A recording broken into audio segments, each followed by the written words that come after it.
অসম আৰক্ষীৰ চেণ্ট্ৰেল ৰেঞ্জৰ অধীনত পৰা গোলাঘাট, ডিফু, নগাঁও আৰু হোজাইত আমি ড্ৰাগছবিলাক জব্দকৃত ড্ৰাগছবিলাক দাহন কৰিবলৈ সিদ্ধান্ত লৈছিলোঁ with the permission of the court. আজি আমি নগাঁৱত ৰাতিপুৱা ড্ৰাগছ জ্বলালোঁ। আজি আমি হোজাইত এই ড্ৰাগছ জ্বলাবৰ কাৰণে ইয়াত সমবেত হৈছোঁ।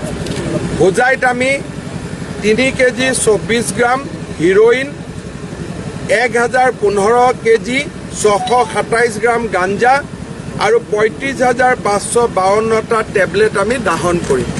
আৰু টোটেল ইয়াৰ যিটো কষ্ট সেইটো হ'ল 14 crores rupees, অৰ্থাৎ 14 কোটি টকাৰ ড্ৰাগছ আমি ইয়াতে আজি জ্বলাম। আপোনালোকৰ যদি কিবা প্ৰশ্ন আছে আপোনালোকে সুধিব পাৰে। ছাৰ, আন এটা বিষয়ে জানিব বিচাৰিম। ছাৰ, শিক্ষা বিভাগৰ যি এতিয়া মূল্যায়ন চলি আছে, এতিয়া দেখিবলৈ পোৱা গৈছে কেলেংকাৰীত জড়িত হৈ পৰিছে নম্বৰ দিয়াক লৈ পেলাই, আৰু ইতিমধ্যে 6জনকৈ লোকক গ্ৰেপ্তাৰ কৰিছে। গতিকে এইটো বৰ দুখজনক কথা যে ইন্সপেক্টৰ অফ স্কুলসকলৰ কাৰ্যালয়ত বা তেওঁলোক নিজে ইয়াত টকা পইচাৰ লেনদেন হৈছিলে। আমাৰ খবৰ আছিলে, যোৱাকালি আমি কামৰূপ জিলাত ইয়াৰ বিৰুদ্ধে ব্যৱস্থা লৈছোঁ। বাকী স্কুল পৰিদৰ্শকসকলো আমাৰ নজৰত আছে। কোনোবাই যদি ৰিজাল্ট খেলি মেলি কৰিব যত্ন কৰে তেওঁলোকৰ বিৰুদ্ধে চৰকাৰে কঠোৰতম ব্যৱস্থা ল'ব। আমি সকলোৰে ওপৰত চোকা নজৰ ৰাখিছোঁ। এইটো কমপ্লিট চলি থাকিব, ৰাউণ্ড দ্য ক্লক এইটো চলি থাকিব। ছাৰ, ইলেকশ্যনৰ আগমুহূৰ্তত স্পেচিয়েল টেট হোৱাৰ কথা আছিলে, কিন্তু এতিয়ালৈকে 2 মাহত এতিয়া আৰু ক'ত কৰোণাৰ সময়। আজি SOP ফাইনেলাইজেশ্যন হ'ব, কিন্তু SOP বৃহস্পতিবাৰৰ পৰাহে কাৰ্যকৰী হ'ব।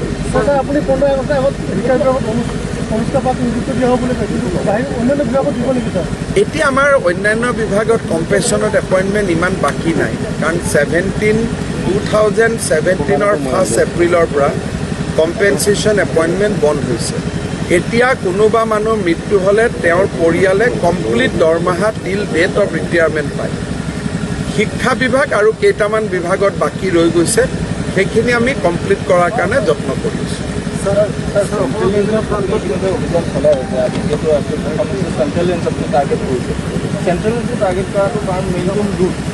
মেইন যিমান ড্ৰাগছ অসমত ৰিকভাৰী হয়, মেজৰ ড্ৰাগছ ৰিকভাৰী হয় চেণ্ট্ৰেল ৰেঞ্জত, কাৰণ আমাৰ নেইবাৰিং এৰিয়াজবিলাকৰ পৰা যিবিলাক ড্ৰাগছ আহে চেণ্ট্ৰেল ৰেঞ্জটোৱে হৈছে ইয়াক ডমিনেট কৰে।